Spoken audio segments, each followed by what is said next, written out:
Hello, welcome to South First. Today we have Chalamasetti Sunil, a prominent businessman who is contesting as YSRCP Kakinada parliamentary candidate.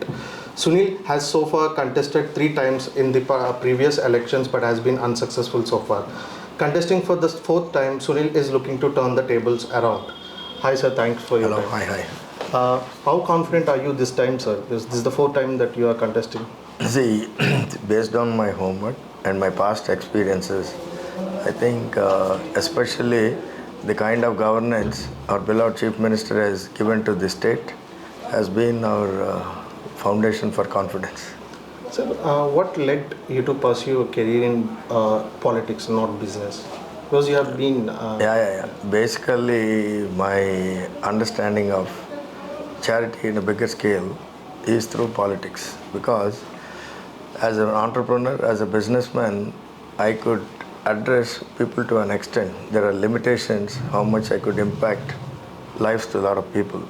But as a politician, I could, if I'm a successful being contesting from here, at large, probably on a local level, if you look at Kakinada parliamentary constituency as well as in the state level, the impact could be much larger and it could lead to changes in lots of lives here as well as wealth creation to the downtrodden people in this region would be at a great extent.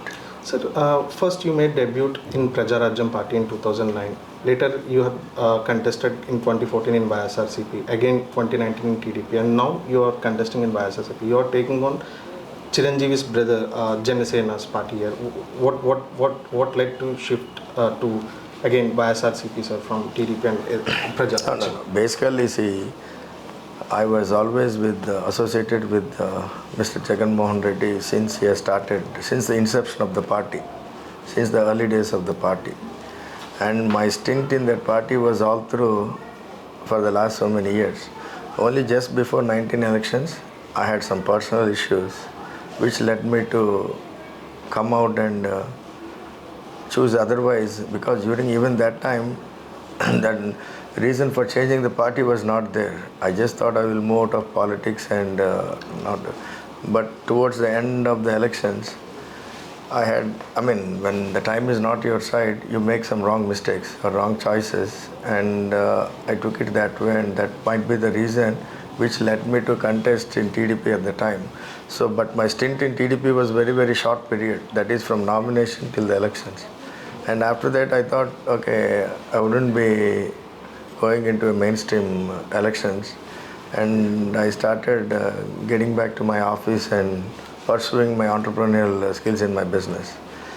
But since then on, our beloved Chief Minister Jagan Mohan Reddy, even after he became Chief Minister, he was still looking up to me and interested in bringing me back to the party, and he called me in within one first year of his Chief Ministership. I joined, and at the time I told him that I'm joining him unconditionally because even after he becoming CM, he has invited me and taken me because that is the level of understanding or confidence he has given me, and he's liking for me in personal basis on my character or my nature.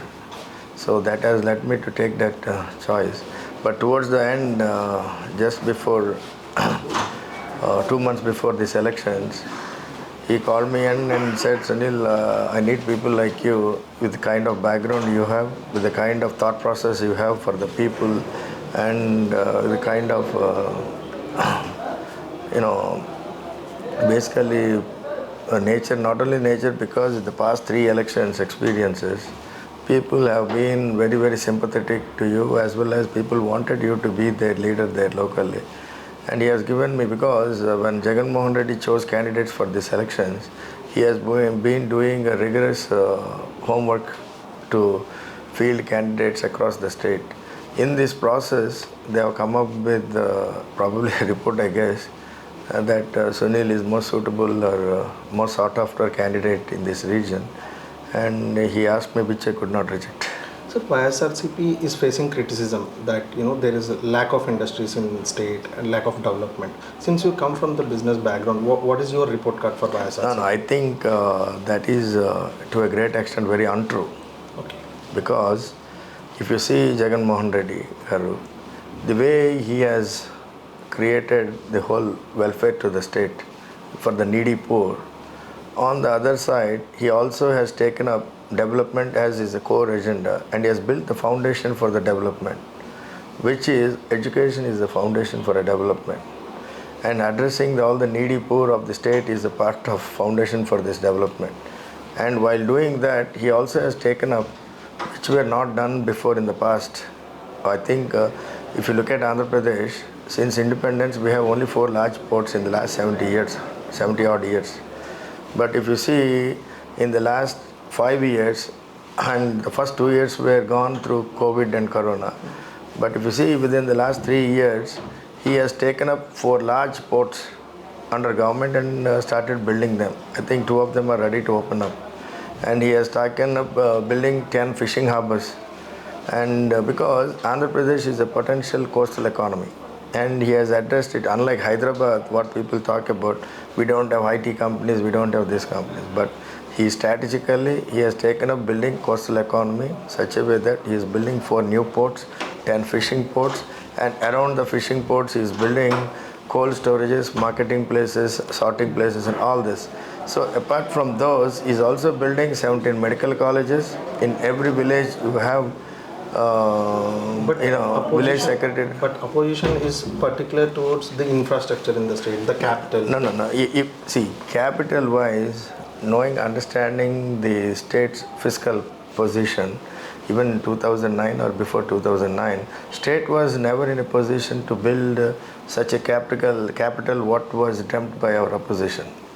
So Jagan Mohan Reddy Garu is very, very practical, and his approach is one step ahead. And he wanted what he wanted. He wanted development of overall the state, and he chose 3 regions to be developed for different regions as a capital regions. So that is how, in fact, even the report says that this is how Andhra Pradesh should be developed. Sir, I've been hearing about your manifesto for Kakinada. There is something around 400 crores that you would promise for the constituency. What is all it about? See, basically, I was inspired by the way how Jagan Mohan Reddy Garu has done conducting his governance in the state, especially helping the poor and building and creating a wealth creation in this region. And I was truly connected. And also the main reason for my local manifesto was, since my first elections, I had a vision for this place. I had a dream for this place. So part of my dream, and it became into a vision, I wanted to make it reality, which I put it into as my vision document, which is that my manifesto for this What region. are the key highlights, sir? Yeah, my manifesto for this parliamentary constituency is, see, I wanted to address at large the complete audience of this constituency, that is, which is the people of Kakinada Parliament. And having understanding of this whole region, being born up here, I have taken, because this whole constituency is full of villages, rural side. There is only one corporation, which is Kakinada Corporation. Having brought up in those villages and being spent so many formidable years in those villages, I wanted to take those entire region villages to the next level. Keeping that in mind, I've announced that I will adopt 400 villages of this parliament and bring in fund to a tune of 1 crore per each village. And in the coming 5 years, I will be spending this 400 crores, 400 villages for the development of the rural, that is, development of the each village, which I have mentioned. So by this, we wanted to develop we want to take entire villages to the next level. Similarly, my second point was to address the youth of this region. I have taken up, because up until now, we have almost, in the last 10 years, I have recruited almost 3,000 people in our offices from this very constituency. So people come to my office and come and meet me regularly to looking for jobs. Having understanding the need and necessity of this youth in this region, I thought, okay, I bought that whole solution which I had it in my mind for the last so many years. I made it into my manifesto this time. Post elections, we wanted to create a big training center here, which is like a big skill development center. And every year, I wanted to train 5,000 to 6,000 youth of this region and put them into the jobs. I promised during my campaign to the people of this region that I will train 5,000 to 6,000 people and put them into the jobs. Similarly, the third one, this region is very, very attractive to large industrial enterprises. Basically, because we have a big coastline, we have we have two large ports, we have SEZ, we have highways, railways, we have railway connectivity, we have airport. Having strategically located in KG Basin area, this place is a very big strategic advantage location for large-scale industries. Keeping in that mind, I have put in that in my manifesto that in the coming 5 years, that I'm going to bring in 30,000 to 40,000 crore investment into this region through building large corporations, bringing large industries. Sir, Vyas Jagan, the Chief Minister, the Vyas Jagan is saying that the green energy sector is where Andhra Yeah, Pradesh exactly. would lead. I'm going to come to that point as well. Do you think that these investments could be materialized? Do you see that Andhra Pradesh would lead in the green energy sector? Exactly, very much. And my fourth point in my manifesto is I'm also creating an incubation center here and creating a startup fund to the tune of 100 crores to invest in the local people's ideas and create 100 small and medium-sized businesses in the next coming 5 years. And this is these four are my part of my manifesto. Coming back to Jagan Mohan Reddy's vision for the state, see, up until now we've been fighting for special status for this state.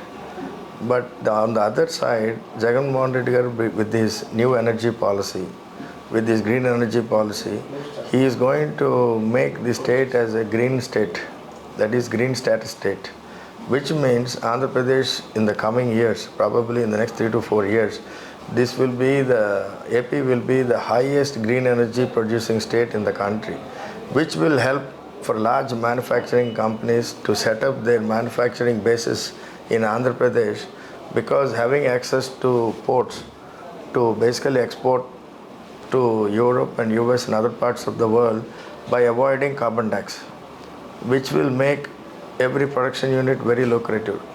So once you have this integrated approach, one hand you have green energy, the other hand you have the ports and the large industrial estates, wherein where is convenient and suitably located for manufacturing industries, and in the combination of this, you can create a huge international trade in this region.